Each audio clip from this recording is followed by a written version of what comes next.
Okay, everybody, welcome back to the afternoon program. For the next 15 minutes, Seattle-based artist Glenn Mitsui will screen part of his documentary Wakasa Spirit Stone on the big screen. This will be followed by Glenn's projections on the washi sculpture you see to your right. To three, these projections are a tribute to three of the 8 men who were killed by military police in the World War II concentration camps.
Next, I have the honor of introducing somebody most of you in this room probably know, community historian and organizer and activist Nancy Ukai, who will speak to you on the Wakasa murder at Topaz and the two stones, one of rock and one of paper, in her presentation. It'll be followed by a panel discussion. So please welcome to the stage Nancy Ukai.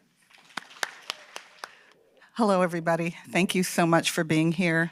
Thank you, Chizu, for holding this symposium, and thank you, JAMP, for managing it so smoothly. I'm going to talk about tragedy and teachings of the Wakasa murder today and include a discussion of memorials. But this story begins in Japan, and Hatsuaki Wakasa was born in 1880 in the village of Takahama, Ishikawa Prefecture on the Noto Peninsula. There's a map in the corner there. Few people from this region leave Japan. So Hiroshima sends the most people overseas. Ishikawa sends the least. But after studying at the prestigious Keio College in Tokyo, according to the WRA file, he left Japan. He arrived in the US in 1903. He added the name James Hatsuaki Wakasa. 40 years later, he was dead, shot and killed by a guard at the Topaz concentration camp in Utah. Wakasa was 63. He had been walking his dog. So this is a view of the coast where he grew up. I was very curious, and I visited his hometown in 2023 with my husband, Jim, and we were trying to find descendants because we wanted to invite them to attend the 80th memorial ceremony of his death in Utah. In his hometown, what I did notice that there were large stones everywhere.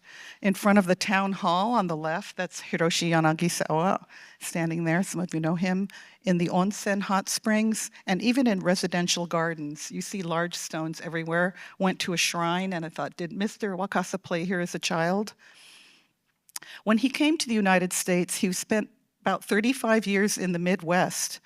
He attended Hyde Park High School in Chicago. He attended classes in the University of Wisconsin. During World War I, he was a chef, a civilian chef, in Des Moines, Iowa. Unfortunately for him, he ended up in California in 1941 and 1942. And in 1942, he was in San Francisco when Executive Order 9066 came down in February of 1942. This is where he lived. It still stands, 142 Taylor Street. It's a residential hotel. Patrick Hayashi, Masako Takahashi, both born at Topaz, visited it with Clint Smith, the author, who was doing research on buried stories. So Wakasa was forcibly removed from the residential hotel in San Francisco and then sent to Topaz. Sent to Tanforan and then to Topaz. At Topaz, he was there from late September 1942. Several months later, he was dead.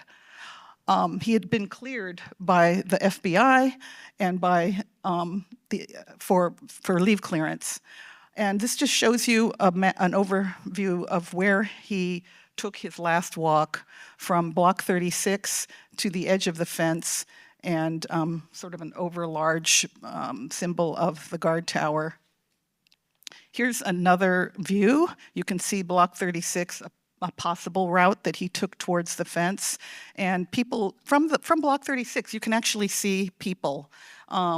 You can see figures walking around, and there is, in the Japanese American Service Committee archive in Chicago, people said, I saw a person fall down. So there were eyewitness testimonies which the military did not listen to. This is a drawing by Akemi Ina, who was born at Topaz the day after Mr. Wakasa was shot and killed. And I said, Akemi, would you consider trying to sketch Mr. Wakasa? He was at April 11th, 1943 at 7:30 on a Sunday evening. He'd just eaten dinner at the mess hall and returned to his barrack, got his dog. Everyone knew he had this medium-sized dog of the brown color, and walked to the fence. He was shot through the chest. It severed his spinal cord. He fell to his knees. He fell to his back. he bled profusely and died immediately. And this is important. He died parallel to the fence, 3 feet inside of it. The guard shot one shot, and there was no warning shot, which was his first testimony. That was to change later. Right away, the Office of War Information got together with the WRA reports officer that night, and they wrote that James Wakasa was trying to escape through the fence. This became national news. You'll see it on even the front pages of newspapers in Ohio, New York, all over. This was never corrected. Of course, if he was going through the fence, he wouldn't have been shot through the chest with the bullet, according to the doctor, entering the front and exiting the back. The Issei and Nisei got together. They formed a committee immediately, and they had many demands. A federal trial, no, didn't happen. A funeral at the spot where he died, a monument where he died, both denied. However, some Issei friends defied those official orders and built a monument. There are discussions of photographs in the National Archives, but there are no photographs that we've found yet. But the description is, it's impressive. And it's made of rock, native rock, and a bag and a half of cement. So at this point, as a researcher, you're thinking, was it an obelisk made of cement with rocks put in it? What did it look like? At any rate, the War Department in Washington, D.C., in the middle of World War II, and they're talking about Mr. Wakasa's monument, said, John J. McCloy, the Assistant Secretary of War, wrote, "Wakasa's death rose as a result of justifiable military action, and it seems most inappropriate that a monument be erected to him." And then he said, "I see a little debris." By this time, it had been erased. "I see some debris. Please clear it up." And the head of the Topaz camp, Charles Ernst, wrote, "The monument has been torn down and the rocks which were used have been completely removed from sight." And so this is June 21st, 1943, a few months after Mr. Wakasa was killed.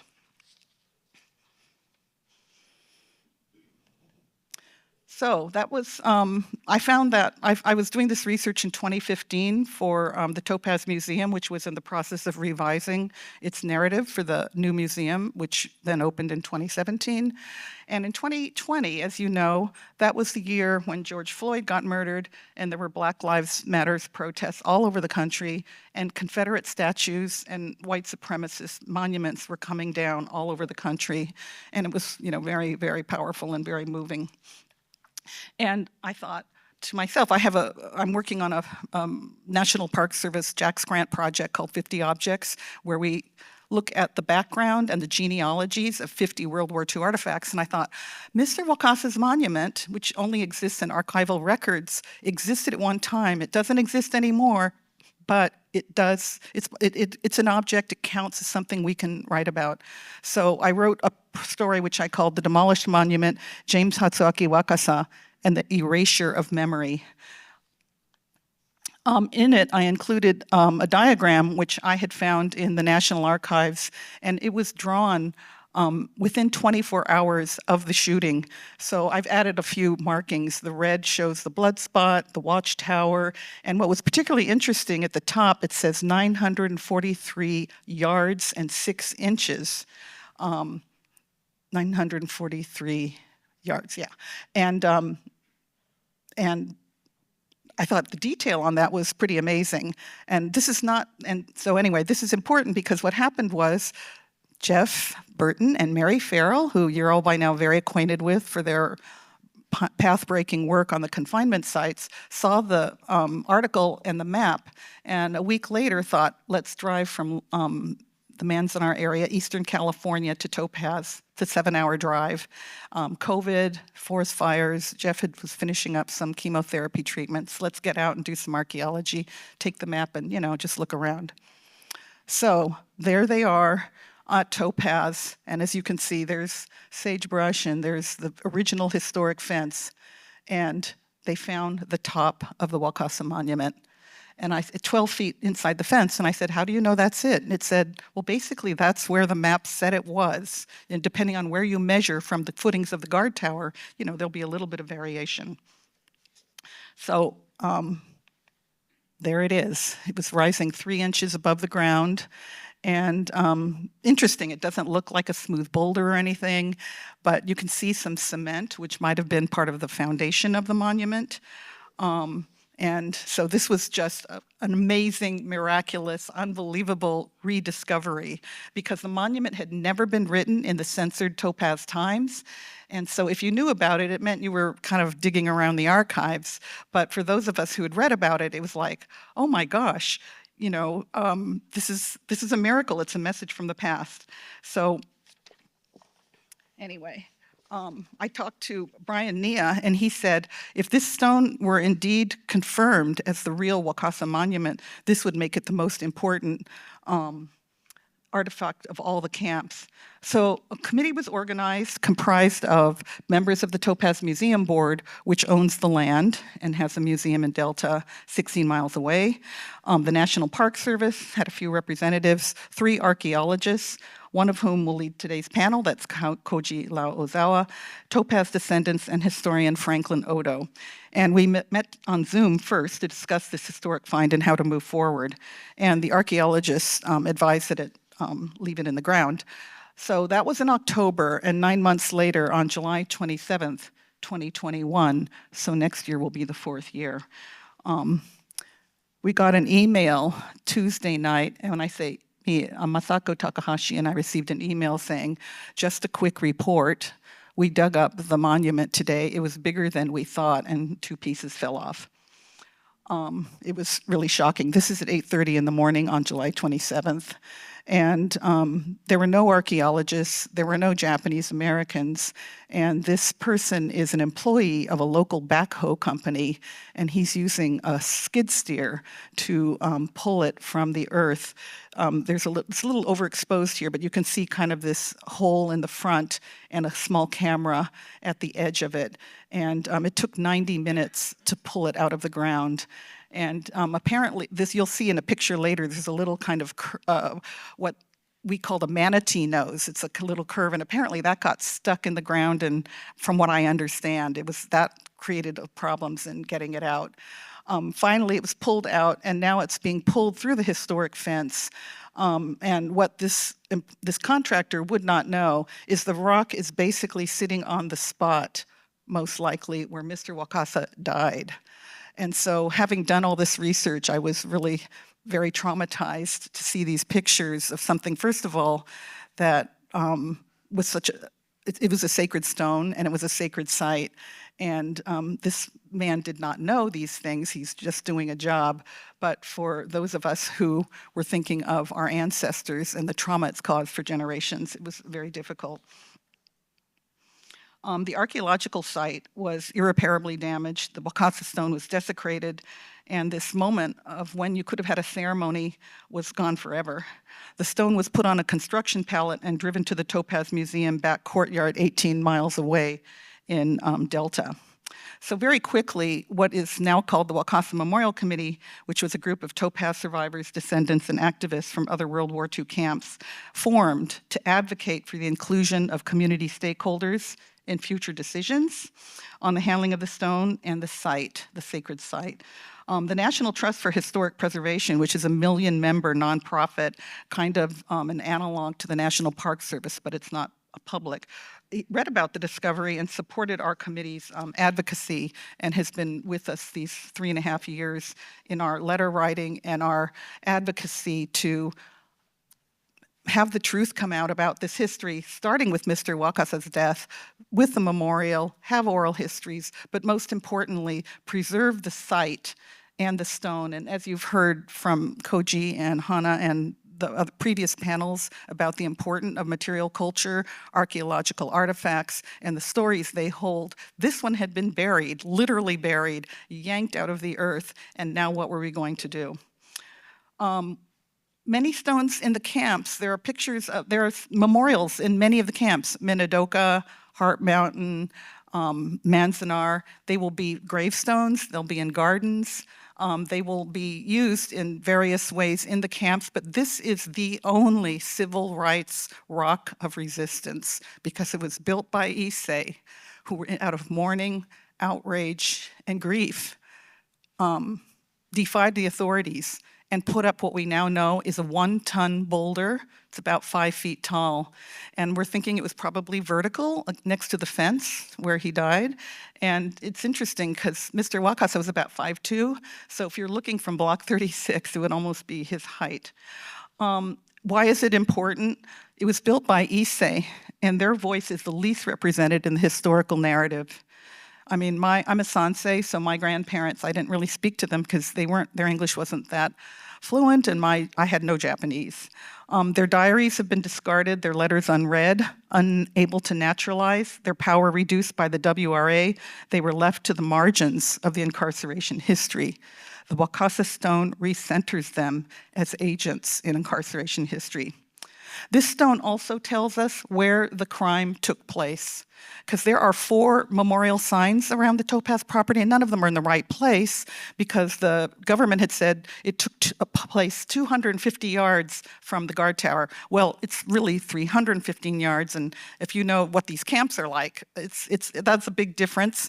And if you don't even know what the monument looked like, and you don't know what you're supposed to look for, you wouldn't ever find it. And the other thing is the materiality and spirituality of the stone, for me, is really powerful because the Issei hands were the last ones to touch it before they pushed it into the ground. So not knowing what the monument was, you thought, well, did they destroy it? If you don't know what it looks like, what do? Get a sledgehammer? I mean, you just didn't know how they would have destroyed it. All you knew from government letters was that there was no trace left. Now we know it was a boulder, they dug a hole, they pushed it in, they buried their proud work of resistance. And so to think that contractors and no Japanese Americans were there for the lifting was extremely sad. The other thing that this tells us is about death. It makes us think about death because the subject of death was successfully suppressed by the WRA. They wanted to talk about births and not deaths. They didn't want public knowledge about negative history. Sound familiar? And families self-silenced about the traumatic experience of losing loved ones who died in the squalor of the camps without their freedom. And so the history actually then of this is the stone on the pallet, and you can see that part on the right, which is kind of hanging over. So the Wakasa Committee has been corresponding with the museum for several years now. We've never met in person. We've had incidental meetings of board members and our committee, but never a serious sit-down meeting. In the meantime, next July will be the 4th year since it was removed. The ground has never been touched by an archaeologist. A few months after it was lifted, the National Park Service did a kind of visual assessment, and they wrote a report. But in the meantime, this sacred place, it's kind of depressed because the hole was filled with backfill. And so over 4 winters of flooding and then the baking of summer, the land has been very eroded. And then up at the top are cement pieces. And so what we're now pushing for is community archaeology led by the National Park Service and the Utah State Historical Preservation Office. And a respectful examination. There may be artifacts in there. It will, we might be able to learn something about the orientation of the stone, etc. The stone itself, some people say it should go in the Smithsonian, it's America's stone. Others say, it should go to San Francisco, that was the last place Wakasa lived. It should go to the Colma Cemetery because it's kind of like a headstone. It should go to Japanese American National Museum. The Topaz Museum says it should go in the Topaz Museum. We think there should be professionally mediated discussions, and because we need education to kind of think about these things. We might be super involved community activists, but we're not necessarily educated or schooled in preservation, heritage, archaeology, and so on. And then the other thing is a truthful history, and let's center Japanese American voices. The other thing besides the site, the stone, and the stories is just how do you memorialize your loved ones at these camps? And there is this blue sign that's been up for at least 20 years in memory of James Hatsuki Wakasa, shot and killed west of this spot. And the picture on the right is actually something on Wikimedia, published in 2007, and the caption said, sewage treatment plant with a small memorial sign. So you notice on the bottom right-hand side, the hand-painted sewage pump house sign, that red kind of danger, keep out graffiti, has been removed, and so has the sign. This is a memorial, and then we learned that an indigenous person named Ron Waxhorse Lakota Sioux had lived on the property before it became part of the Topaz Museum Board, and he made 2 of the 4 memorials to Mr. Wakasa. So it was like, 1 was made by our Issei, 2 were made by Lakota Sioux, the 4th one is made by a local private high school. And I thought, oh my gosh, he cared so much that he made these signs, and we've asked the board to explain what happened. I haven't heard back. Okay, so I'm going to just go through these slides pretty quickly.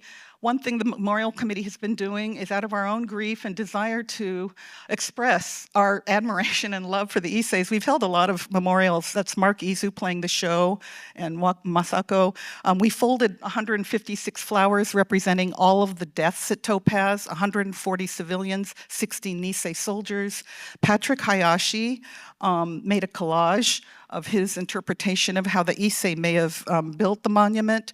This ceramic piece was made by Aaron Shigaki, and your program has a picture, an artwork by Patrick Hayashi of a fireball, because a Nisei in El Cerrito remembered as a child seeing fireballs in the sky representing the spirit of Mr. Wakasa for several days after his death.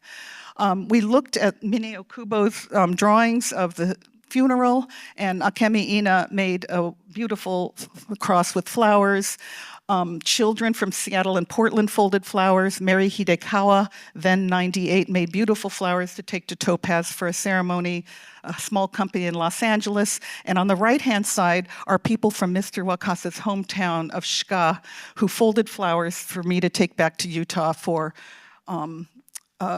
ceremonies. Unfortunately, this is blocking out.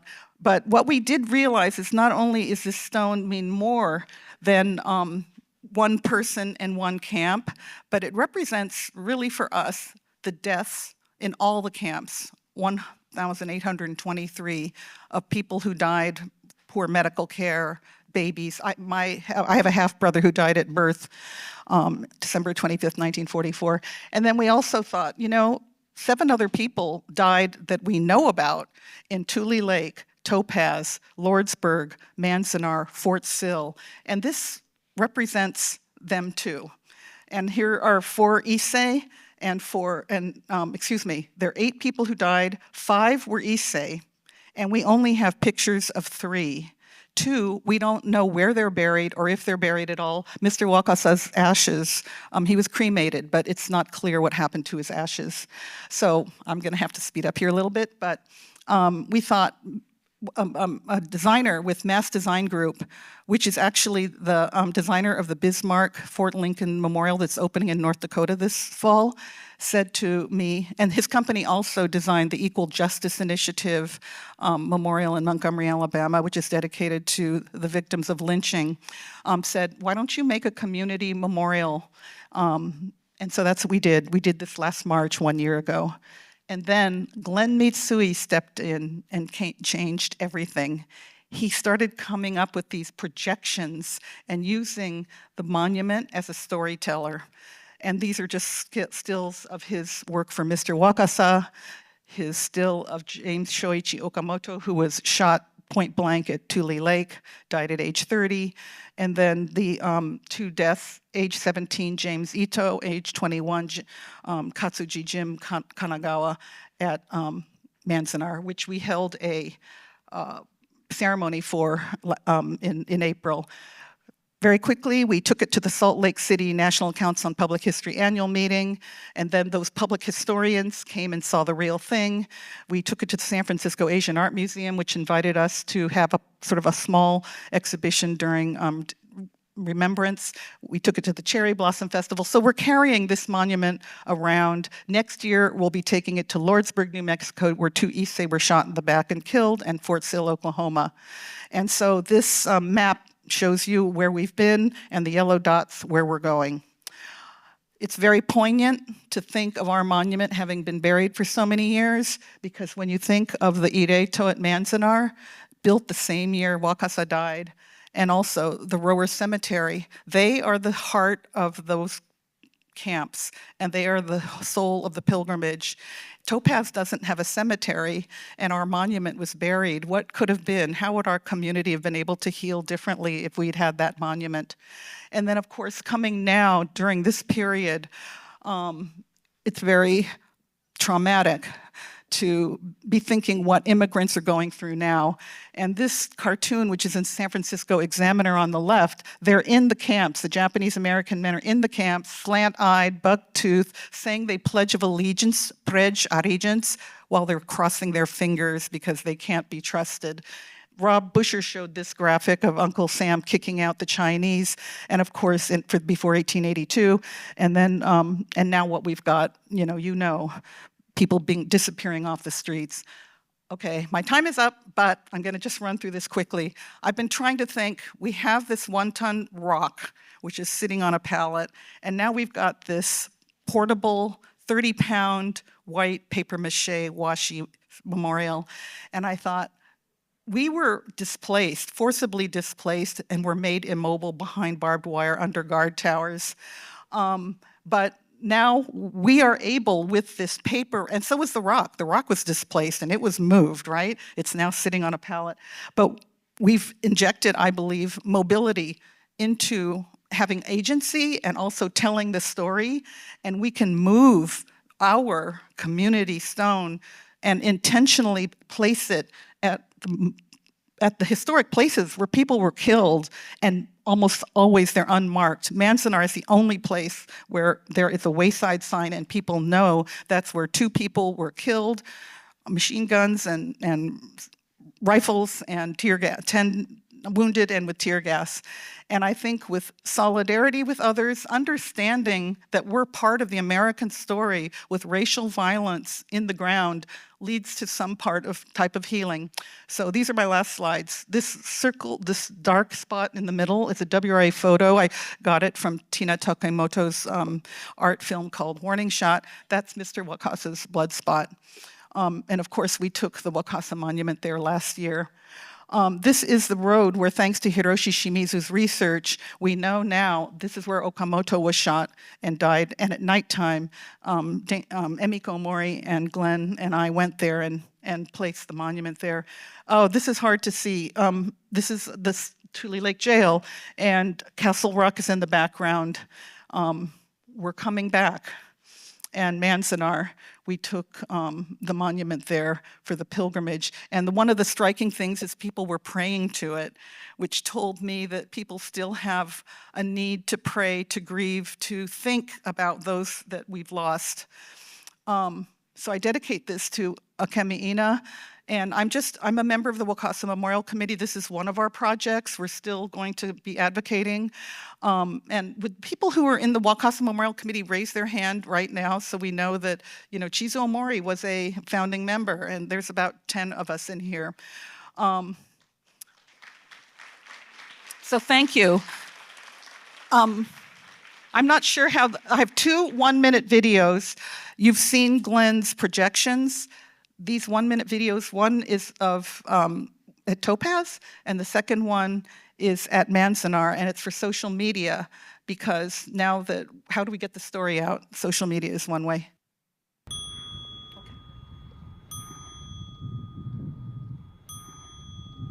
Today, we gather to honor James Katsuji Kanagawa and James Hiroshi Ito.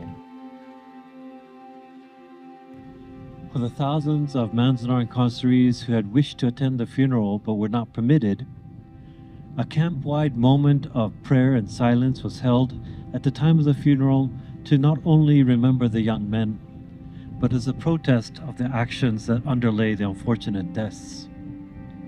This evening, we also gather in prayer and silence to not only recall the killings of 2 young men, but also to heal this place. Our own liberation is interlinked with each other and with those who have gone before us. And as we protect their memory, they will protect us.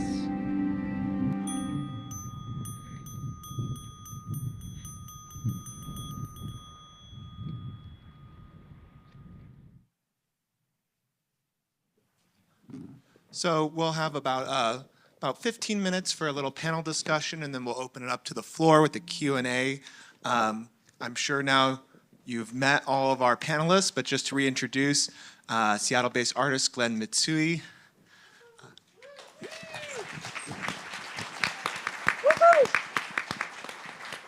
community historian Nancy Ukai, and archaeologist Mary Farrell. And I'm your host, Koji. So I think, the discovery of the Wakasa monument has brought forth both tensions and divisions, but also new insights and energy into highlighting parts of Japanese American incarceration history. So I'm curious, and we could start maybe with you, Mary, as one of the people who first laid eyes on the stone. Was that potential power of this monument apparent to you when you first encountered it in the field on that expedition with Jeff? When Jeff and I found the monument, we were awestruck because the government reports were pretty clear that it had been destroyed and erased and eradicated. So we shouldn't have been astonished because the Issei built it when they were told not to. So why would they get rid of it when they were told to get rid of it? But we thought it had a tremendous potential to help people or to bring light to the death of Mr. Wakasa and how scary it must have been to be at Topaz, how scary, how those Issei defied that fear, because what if somebody just got shot for walking their dog? What are they going to do to people who are defying the orders to not do a monument or to take down the monument? So we thought it was potentially really powerful. When we heard that it had been taken up by the Topaz Museum Board, it was crushing. And when I heard that they blamed me and Jeff, I was so ashamed. That was like the worst day of my life, because I thought all the potential of that stone to bring healing through ceremony and consultation and figuring out what the community, descendant community, wanted to do was lost. So I had no idea that Nancy and Glenn and the Wakasa Memorial Committee would transform that into something even more amazing than a stone. I mean, with the spirit lantern, to me, that is so powerful because it not only, am I going on too long? No. It not only lets people talk about the deaths and the fear in camp, but also about resistance and resilience and taking back your history.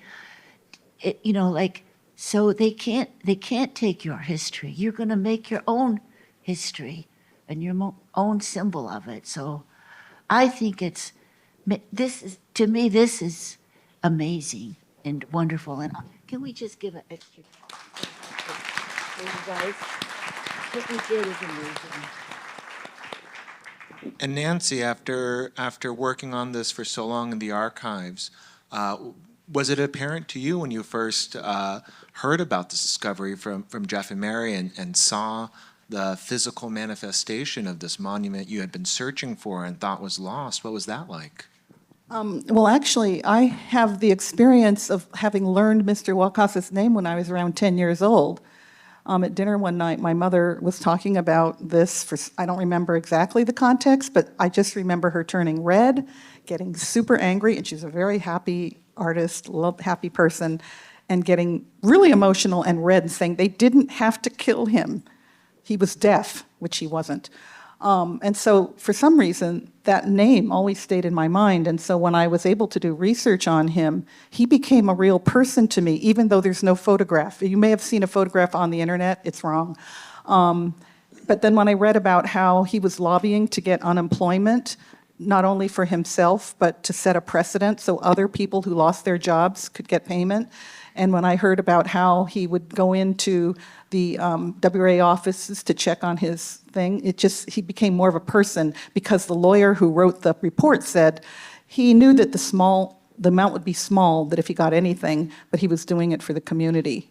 And then there also in the archive is a long list of everything he owned, and they went through it very carefully, like it would literally say, 2 pairs of socks, 3 nails.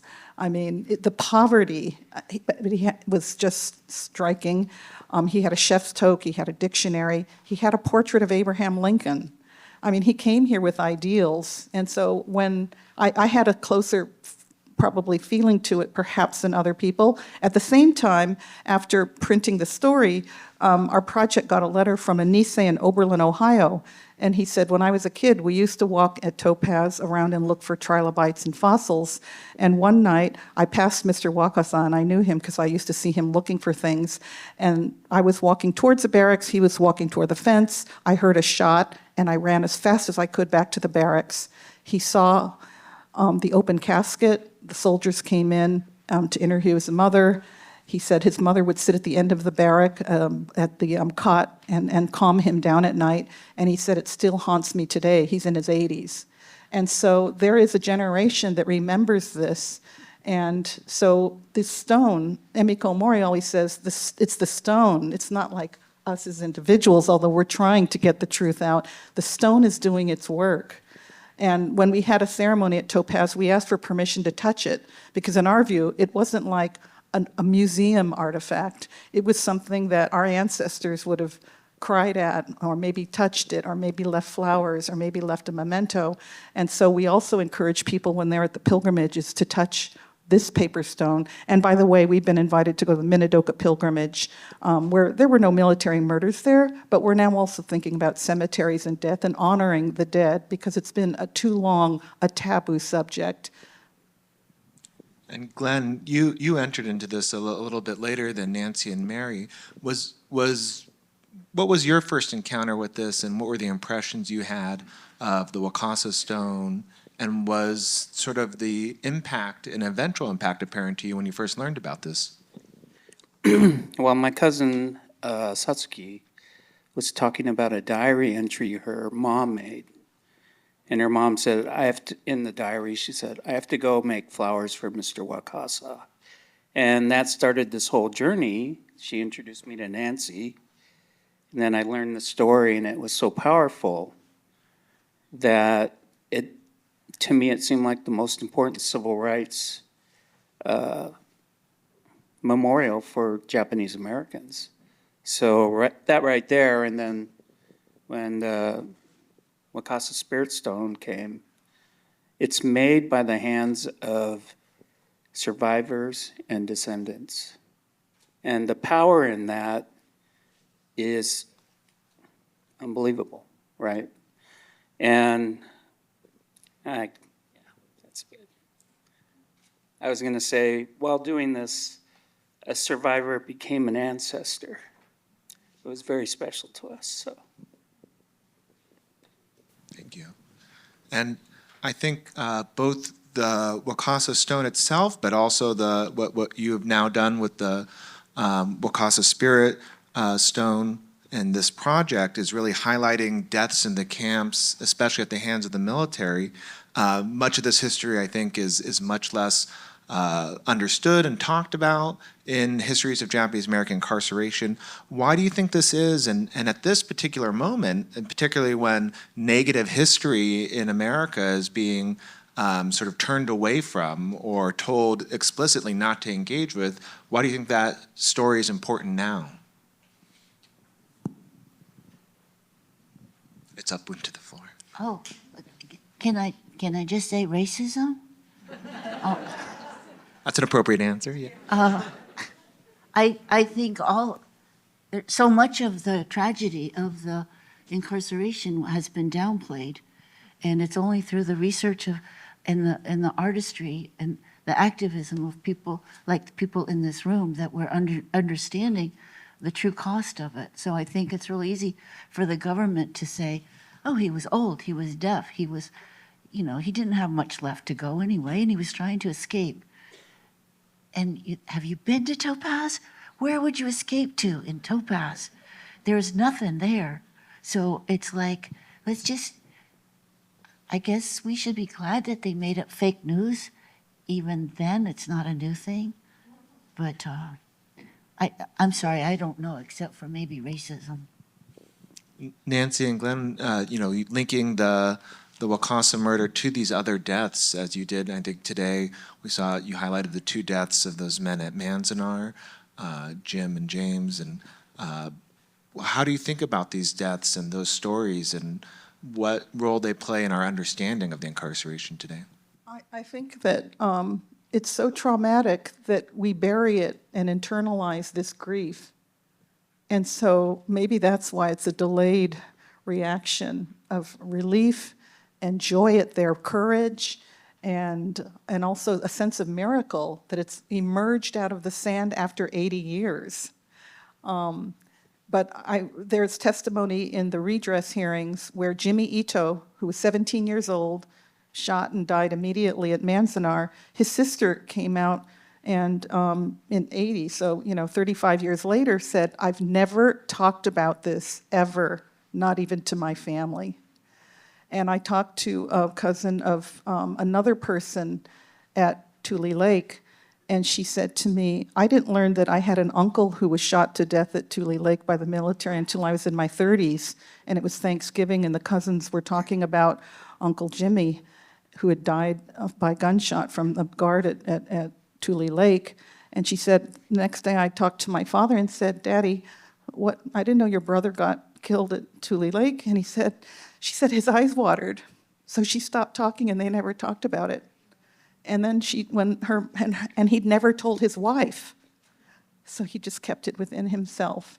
So I think when I see people praying to it, because the first 2 journeys we made were just, we filmed the videos, but this third one at Manzanar, there was something like 70 people and 40-degree weather, and people were praying to this thing that, we weren't thinking as a spiritual object necessarily, but it told us that there must be deep emotions about remembering those we've lost. And then just one other thing I wanted to mention was, for me personally, knowing about Wakasa and the desecration of the stone, so callous and unfeeling, and then the 4 years of no communication, nothing done to the land, to the stone sitting on a pallet, it really made me have a teeny window into the kind of degradation and trauma that other communities of color have suffered for centuries, if not millennia. And we Japanese Americans haven't had that kind of length of history, and yet it's so physical, the grief, that when we learned that Lakota Sioux made 2 signs, and that, Mari Carpenter, who has invited me to go to the Association of African American Museums to talk about this and get such a response, I feel like we, as Gary Okihiro said, we people of color are not the problem, we're the answer. And Glenn, I hope, making these projections for the stones to expand this story, what has that been like for you in expanding this through, I think you've called it before in the past, visual scoring?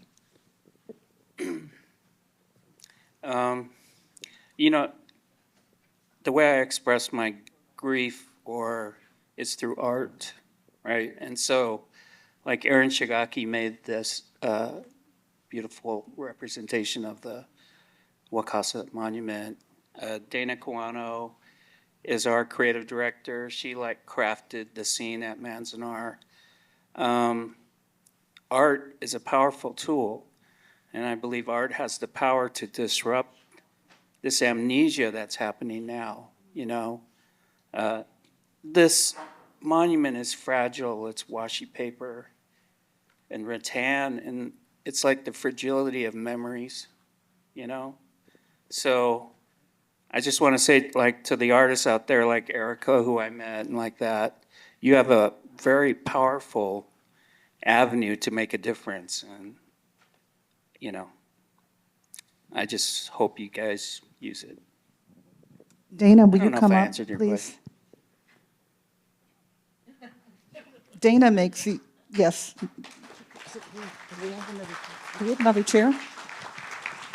Well, I think our time is up, but. Yeah, just say something, anything you want. Dana's our art director. You can say whatever you want. Tule Lake Descendant. Okay. I'm not prepared because I didn't know I was going to be up here. I think I'm listening to all of what's being discussed, and then having gone through, listening through this weekend. And sorry, I get emotional every time.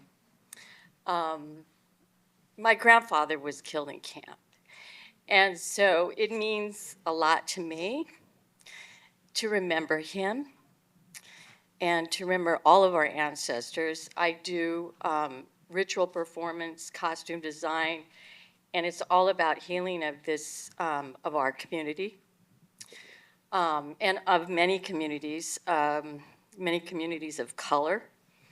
And it's been work that I've been doing for about 10 years. And I went to business school and I was in tech and then moved into the arts. And art is a super powerful tool. It's a friendly tool. It's something that many people can relate to. And I'm hoping that that this stone, which we put together as a community with our hands, in the art world, we call it our juju. So we put our hands on this. We would put it in the truck and transport it from one place to the other, and it gets scarred up. It gets holes in it. And we were worried at first, and I said, you know what, Nancy? I go, we're kind of like that, aren't we? So I feel like as long as this kind of thing is in our hands and we can take it to our communities where it brings us purpose, it brings us intention and meaning to our lives and who we are, that it's a part of our healing. It's not specifically looking at our past history, but it's our creation of where we go from where we are now forward. And that's part of our healing. So.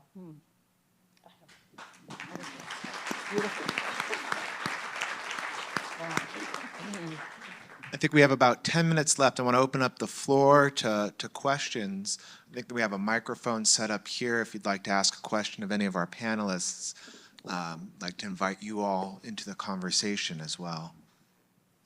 Well, as people are contemplating their questions, I want to sort of continuing off of some of that discussion of the Wakasa Spirit Stone, and you mentioned a little bit about its material, about it being paper and having these new affordances. Can you talk a little bit about what making this was like and how you think about those materialities? Oh, we have a question. I'm going to defer to the audience questions instead of mine. You've heard enough of my questions. Yes. I am from Seattle and very proud of the work that Erin Shigaki does in our community as well as for the whole JA community. And I would like to hear more about her piece from Erin. Well, that's the second version of the stone that I made out of ceramic.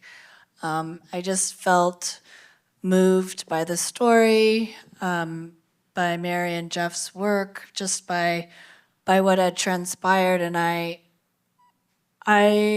just always feel that an offering is required in these moments of grief, and I'd been turning to clay, which is the earth, because it's the opposite of working on a computer, which I'm sick of.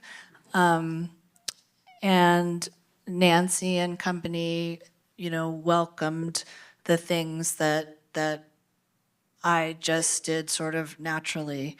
And then we had one of the ceramic stones in a Wing Luke show about resistors, and we had a whole wall about the Wakasa murder and story, and that was a great way to get the message out to the broader Asian American community in the Pacific Northwest. So I'm just glad to be part of the team. I'm just curious about the visual elements that are in the projections, because there's a lot in there, and I'm just would love for you to talk about them. Like for the Manzanar piece, I created about 25 still pieces of art, and then reading a story arc. I make that first, and then I create the artwork piece by piece. So for that piece, I have 25 finished pieces of art. And then I go through and I start doing motion design and create motion between the elements. And so it's a combination of brush, digital, all different kinds of medium. I put them together in Photoshop, and it's like hundreds of layers. Does that help? Well, like the motifs or the actual elements themselves. Can you tell us anything about those? I mean, there's a different thing I couldn't quite see because I need glasses, but I'd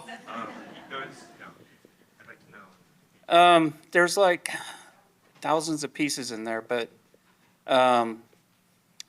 yeah, the elements. I like the black crow because he's a messenger of in indigenous cultures of the soul. The consoling tower fed into it was made after they were killed. So to me, it was a beautiful metaphor for Kanagawa and Ito. I use gold instead of red for blood because life is so precious. It's just 25 pieces created separately and then all brought together in motion like that. I think I see Masako approaching for a question. I think we're all here today because we want to enhance and increase our understanding of incarceration and what it's meant to us.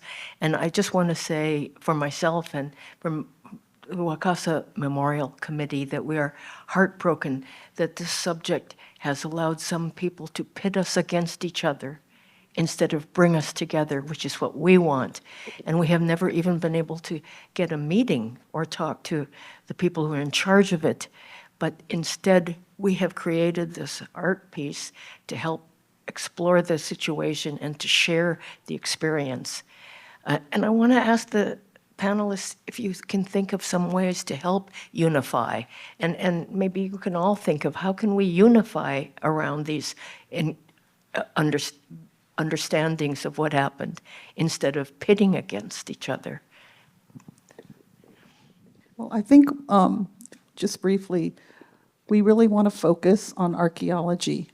And I happened to I met a director of the Topaz Museum Board 2 weeks ago, and I said, the land needs to be investigated and researched. There might be artifacts in there that are historically important. Can we get around supporting community archaeology? And that includes inviting the people of Delta. It includes the Topaz Museum Board. It would include any one of you who wants to go there the way they do it at Manzanar. And that's one way I think that's concrete, it's productive, and it might be able to bring us together.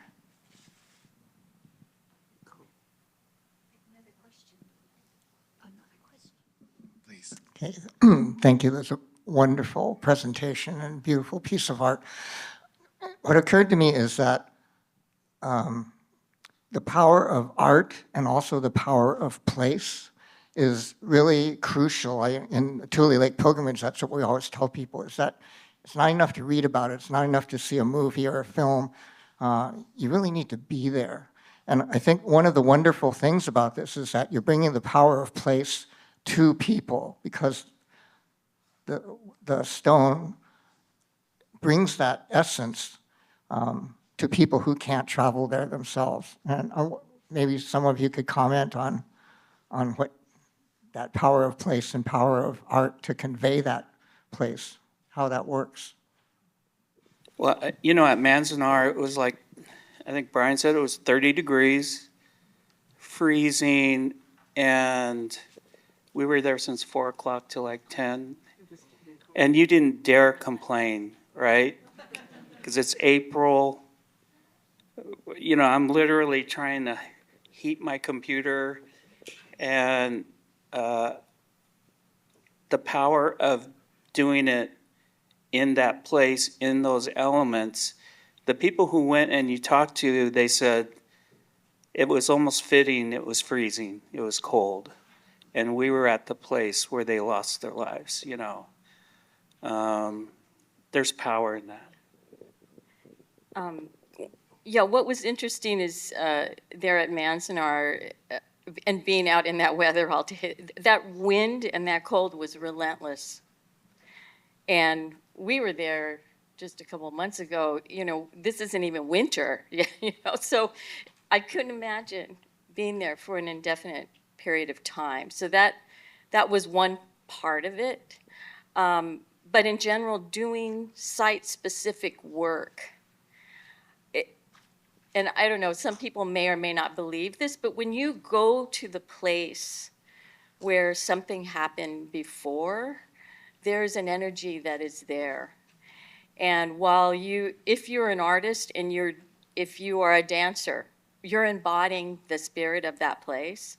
If you're an artist putting things out in that area, you feel what ancestors are trying to tell you through the process. And a lot of times, some pretty unbelievable things happen that you don't expect. And I can't even explain it. It's like you just have to be there to feel it and be in it. But that's one thing that makes it kind of a special for site-specific in terms of place. In terms of art, art gives us an avenue where we need to make a connection with something that does not exist at the moment. So for instance, in the case of the stone, we didn't have access to the stone. I had the story from Nancy, but I said, where is the stone? And she goes, it's tied to a pallet in back of this, you know, and heartbroken. So I thought, well, what do you want to do with this stone? So we talked, and I kind of made it up at that point. I'm like, Nancy, you want a stone? I'll make you a stone, you know? And then it was like, and how are you going to carry that stone around? And it was like, the real one is so heavy. I said, well, then we'll make it out of paper, and it'll be easy to transport, you know? So we made up the story, and we didn't know where we were going with this. And then her friend, the artist Yoshinori Asai, who is an immigrant Yes. and has a dog and went to the University of Wisconsin.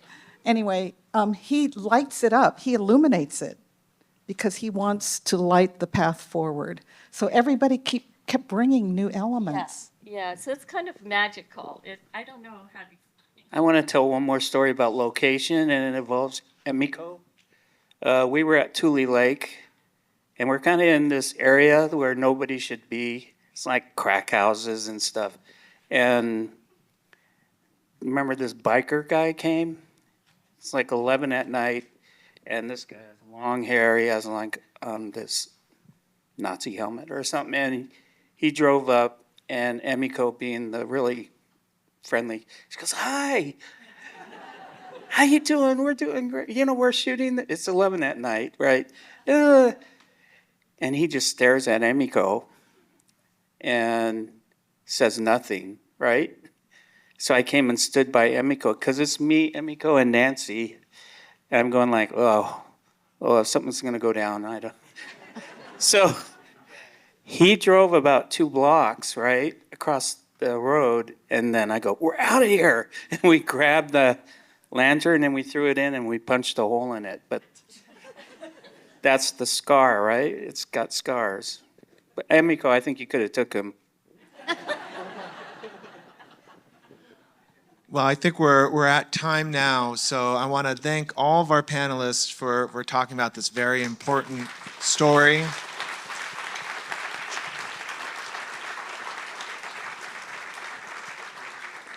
and I think giving us a lot to reflect on, and as Masako said, thinking about ways to bring the community together and continue to tell the story. So we have a 15-minute break, or a little bit less. We'll be back at 2:15 in this room, 2:15 in this room for the next.